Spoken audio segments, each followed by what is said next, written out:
So, on New Year's Eve in Crans-Montana, Switzerland, groups of citizens and holidaymakers gathered to celebrate the arrival of the new year at the Constellation Bar.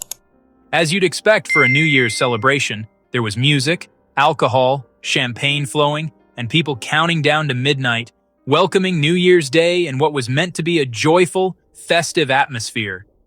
The guests at the club were enjoying loud music and holding up champagne bottles fitted with sparklers, up to in their hands as they chanted all in the festive cheer. Just after 1 a.m. on New Year's Day, whilst the celebrations were going on, the ceiling of the basement floor caught fire. This didn't set off alarm bells immediately, as footage shows the guests still appearing to be unperturbed by the small flickers of flames on the ceiling. The videos seen show someone trying to hit at the flames with a cloth, and others were seen recording the fire as it was growing from flickers to flames. They ignored the potential of the flames to become a devastating event. Please help us make 1,000 subscribers by the year end. Make sure to subscribe, give the video a thumbs up, and leave comments down below so I can find out what content you'd like to see, and I will reply to everyone. Don't forget to hit the bell to be notified as soon as the next video drops. Evidently, as some still jumped up and down in rhythm with the loud music. Some reports would say the sparklers fitted to the champagne bottles set the ceiling alight. However, some confirmed it was a candle in a champagne bottle carried by one of the waitresses that was lifted and made contact with the ceiling that set it ablaze. You hear the fire started in the basement and then spread upwards to the ground floor, where people were gathered, celebrating also. That detail alone suggests something important. If the fire began in the basement, it may have been burning for some time before it was noticed. That raises questions. Was anyone in the basement at the time? Was it an active party area? Or did the fire start unnoticed, slowly growing until it reached a critical point? The truth is, yes, there were people in the basement area. Footage clearly shows this. But the issue is, no alarm was raised. This clearly wasn't terrorism. So by the time the danger became clear, many didn't have enough time to escape. The fire spread rapidly, likely due to the materials used in the building. Wood, insulation foam, alcohol stored on site, all of which would accelerate a blaze. Soon, some guests became trapped. Others tried to shield themselves from the smoke. And naturally, this leads to another serious question. Were there sufficient fire exits? From what emerged, it appears there may have been only one narrow staircase connecting the basement and ground floor, barely wide enough for one person at a time, serving around 200 people attempting to escape simultaneously. Panic set in. A stampede followed. Some people fell, some were crushed, some didn't make it out. The venue appeared to have tall windows, so some of the guests were forced to break them to escape. Some succeeded. Others were overwhelmed by smoke inhalation or the flames themselves. As of the latest reports, around 47 people are confirmed dead, with more than 100 injured. Emergency services responded quickly, airlifting victims and transporting others to hospitals, even across borders into neighboring countries like Italy, because local facilities were overwhelmed.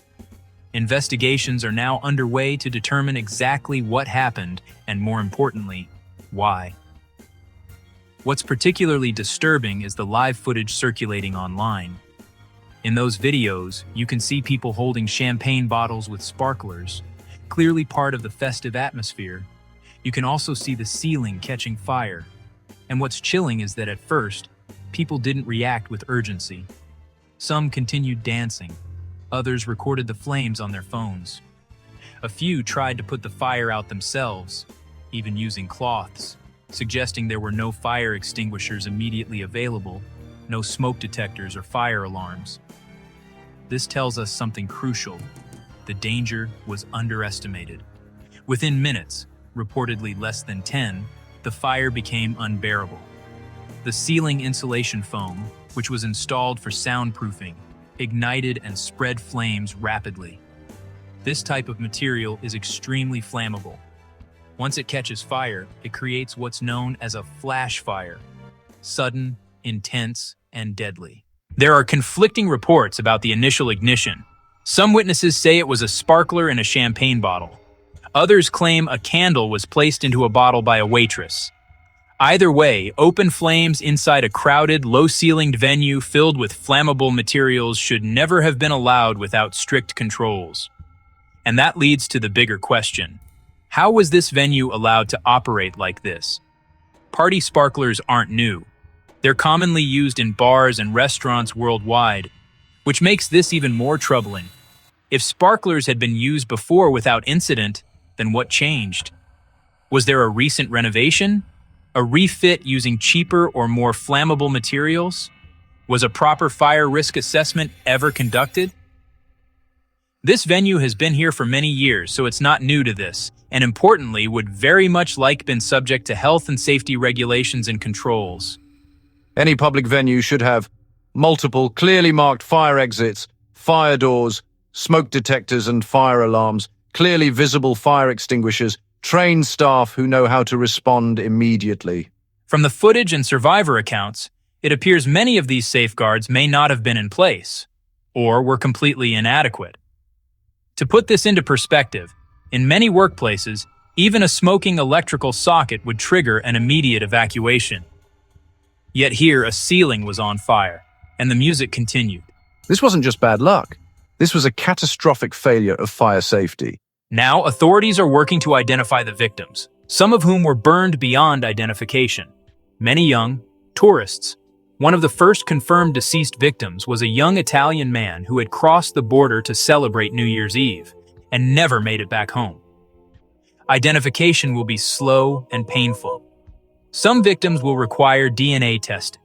Families across Switzerland, Italy, and beyond will be waiting for answers, phoning hospitals, police stations, embassies, hoping their loved ones survive. This tragedy should never have happened. Please help us make 1,000 subscribers by the year end. Make sure to subscribe, give the video a thumbs up, and leave comments down below so I can find out what content you'd like to see, and I will reply to everyone. Don't forget to hit the bell to be notified as soon as the next video drops. Not in this century. Not in a modern country with established safety regulations. Fire exits exist for a reason. Fire doors exist for a reason. Regulations are written in blood from past disasters that were meant to teach us lessons. And yet, here we are again. This was a death trap, a wooden structure, low ceilings lined with flammable foam, open flames held near the ceiling, no visible fire extinguishers, one narrow escape route for hundreds of people. It is heartbreaking, especially knowing how young so many of the victims were. Ultimately, while sparklers or candles may have been the trigger, the real cause appears far deeper. A systemic failure of safety, oversight, and responsibility.